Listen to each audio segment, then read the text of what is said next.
We are going to talk about symbolism, symbols. It should be noted that this question can be answered from four different levels.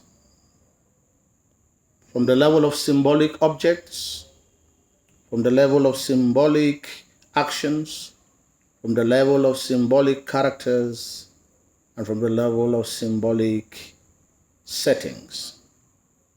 If you handle maybe four instances in just one of the aspects I have just mentioned, you have just answered one point. It must be diversified. The mask are the sacred groove which Kwengon wears to incarnate the earth goddess and pronounce punishment of drought on the land, and the mask which Tapa puts on to incarnate the Kibaranko to carry out his activities at the palace, such as splitting the throne into two, such as seizing the royal bogle and bringing it back to the sacred groove, all symbolize tradition, the power of the gods, and ancestral spirits.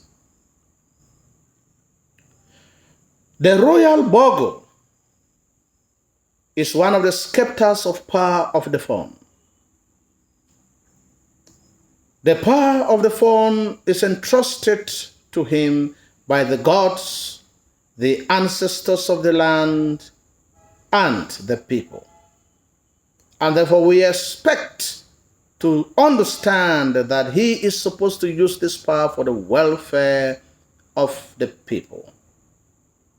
But he transformed himself into a tyrant, making people to disappear at Epang, humiliating some of the notables like Sangong, seizing people's properties and wives, etc., etc.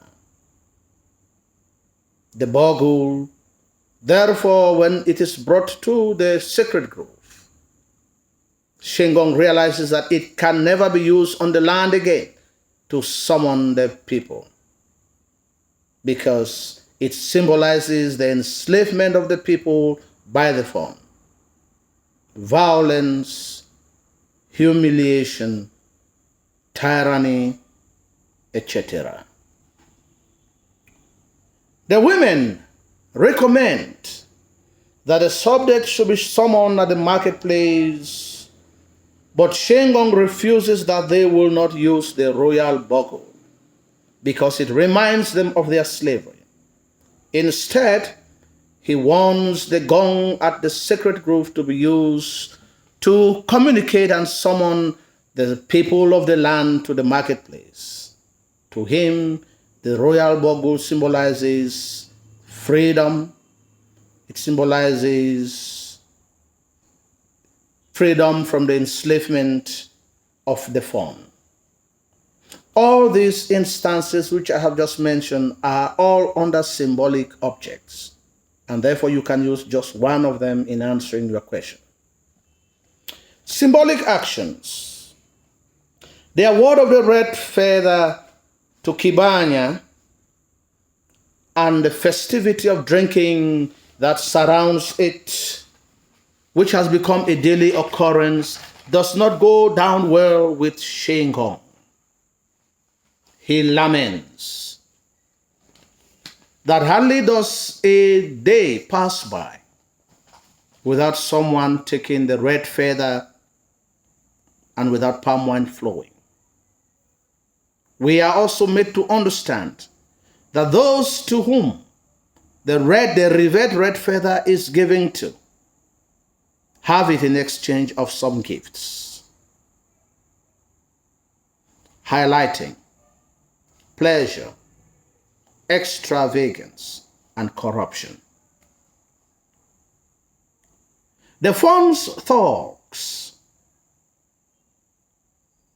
arrest Sangong because he is a close ally to Shengong. They tie him to the kola nut tree. They beat him mercilessly until he is unable to move. Yet he does not show any sign of weakness or crying. Some people have to help him to carry him back to his house. This is one of the last straws that the people come to the conclusion that they have had enough. First of all, they abandon all the food and the drink at the palace because of such humiliation that has been given to such a notable. This instance highlights bravery on the part of Sangong. It also highlights violence as a mode of governance, abuse of power, and humiliation. The women meet at the twin streams, stark naked. They pour their urine in a pot, hand it over to Kwengo, and empowers her to confront the fawn. The confrontation leads to the fawn's demise and his loss of power, symbolizing rebellion, women as agents of change, and women empowerment. These other three items that I've just used, I've used them as symbolic actions. We also have symbolic characters. Shenggong refuses to go to the palace to share a drink with the fawn, and the fawn considers this as an affront to his authority. Shenggong refers to the fawn as a gorilla and to himself as the Iroko tree. When his farmlands are seized and his women come running, complaining, he tells them, the fight is not mine, the fight belongs to the gods. These actions symbolize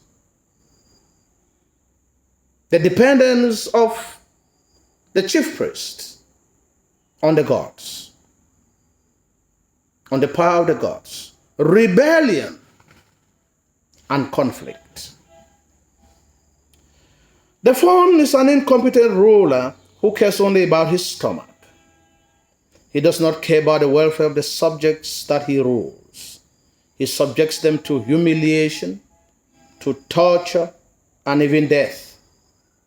He uses the red feather to enrich himself by collecting gifts from those who want it. And he has transformed the palace to a place of merriment. You can stretch and expand all of these things I've just mentioned, symbolizing tyranny, greed, abuse of power, and man's inhumanity. Thus, man's inhumanity goes to the killing of people at Apang. Greed goes to seizing people's property for himself, etc., etc. Kwangem comes to the sacred grove to complain about the seizure of their farmlands. She provokes her husband that there are no men on the land, and she is empowered by the women folk to confront the fawn, and she recommends communal leadership at the end of the play. All her actions symbolize communal leadership, women's empowerment, rebellion, and women as agents of change. Symbolic settings.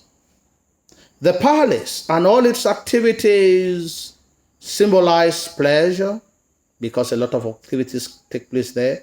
Authority, because the fawn gives orders for people's lands to be seized. Man's inhumanity, the fawn orders for the killing of those who do not agree with him. Greed, corruption, etc., etc. The sacred grove, where Shenggong carries out incantations and ritual to invoke the gods and ancestral spirit. It is also here that the earth goddess pronounces punishment on the land, and Kibaranko leaves unrestrained to the palace to carry out the activities and return safely, symbolizing tradition, the power of the gods, and ancestral worship. Lastly, the twin streams where the women meet to empower Kwengong to confront the fawn and bring him down to his knees and bring his reign of terror to an end, symbolizes rebellion, change, and women's empowerment.